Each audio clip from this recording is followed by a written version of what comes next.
नमस्कार, जय हिंद, सत श्री अकाल सभी भाई बहनों को जो भी इस वीडियो को देख रहे हैं और बीएससी सेकेंड ईयर के स्टूडेंट्स हैं, किसी भी यूनिवर्सिटी से बिलोंग करते हैं और 2022 में एग्ज़ाम देंगे।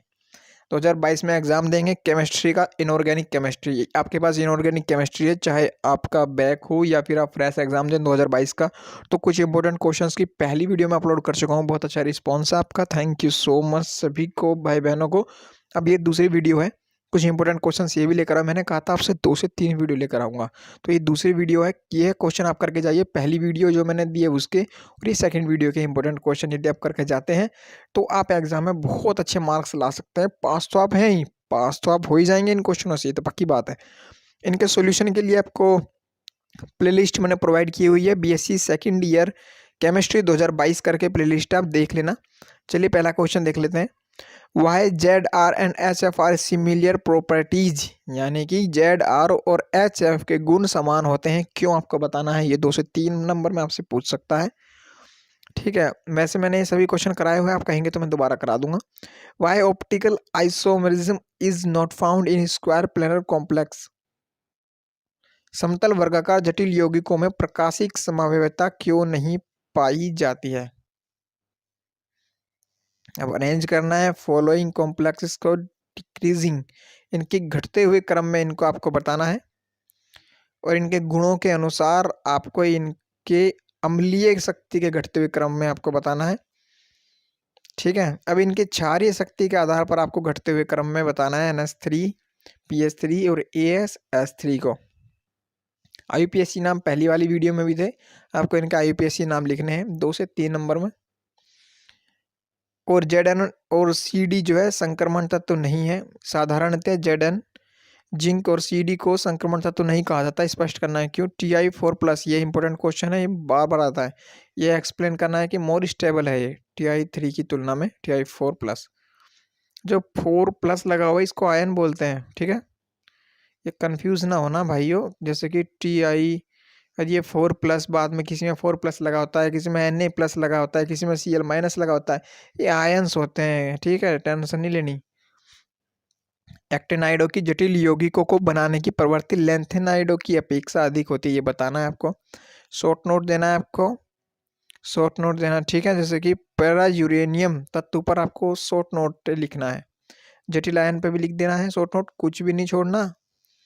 ये नहीं कि इसमें से भी आप सोल्व कराएं, पहले बुक्स में से सोल्व करके क्वेश्चन बैंक लाए, क्वेश्चन बैंक से सोल्व लाए, सोल्व में कुछ भैया के नोट्स देख लिए, अब इसमें भी आपको कुछ छोटे छोटे क्वेश्चन, यानी कि इसमें से आप 1-2 क्वेश्चन काटोगे तो बचेगा ही क्या।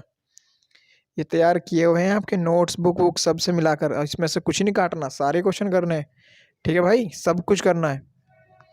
अब नेक्स्ट क्वेश्चन देख लीजिए, लॉन्ग में 7.5 नंबर में, verification to determine the structures of cobalt and platinum amines.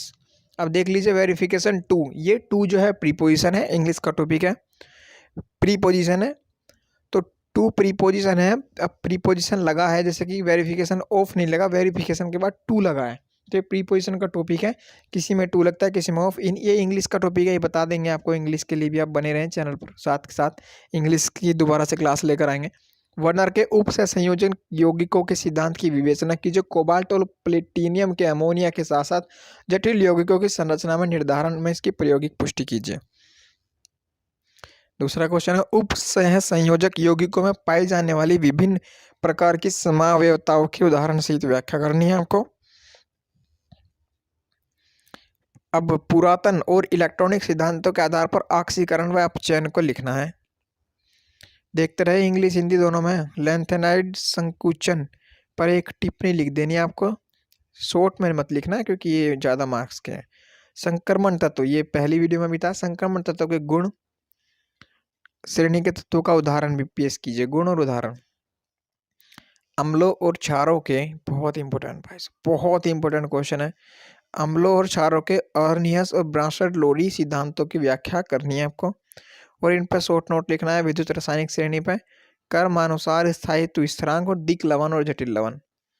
और आज का लास्ट, हाँ सेकंड लास्ट क्वेश्चन है, जल को सर्वमान्य विलायक क्यों माना जाता है। इसको इस प्रकार से लिखना है, पहले जल के बारे में लिख देना, जल H2O इसका फॉर्मूला है, और भारी जल का भी D2O लिख देना। फिर कहना जल जो है आसानी से प्राप्त होता है, और जल आसानी से प्राप्त होता है और हमारा जल जो है विभिन्न रासायनिक अभिक्रिया में और दैनिक जीवन में भी उपयोगी है, इसलिए जल को सर्वमान्य विलायक माना जाता है। फिर जो केमिस्ट्री के हिसाब से भी कुछ डेफिनेशंस के साथ जो प्रूव किया हुआ है वो भी वीडियो अपलोड आप देख लेना। विलायक के रूप में द्रव अमोनिया के रसायन का वर्णन कीजिए। द्रव अमोनिया का प्रयोग करने के लाभ और हानियाँ, मोस्ट इम्पोर्टेंट, ठीक है। आपको सॉल्यूशन चाहिए, प्लेलिस्ट देख लीजिए, बीएससी सेकंड ईयर 2022 केमिस्ट्री करके 21 में भी आपको मिल जाएगी, पिछले साल भी कराए थे। और आपको पीडीएफ चाहिए, फ्री में पीडीएफ अपलोड है टेलीग्राम पर आप जाके लिख दीजिए अजय महेंद्र जी के चैनल का नाम कहीं भी लिख दीजिए, आपको वहाँ मिल जाएगा। कोई डाउट कोई क्वेरी हो तो आप कमेंट कीजिए। ओके, जय।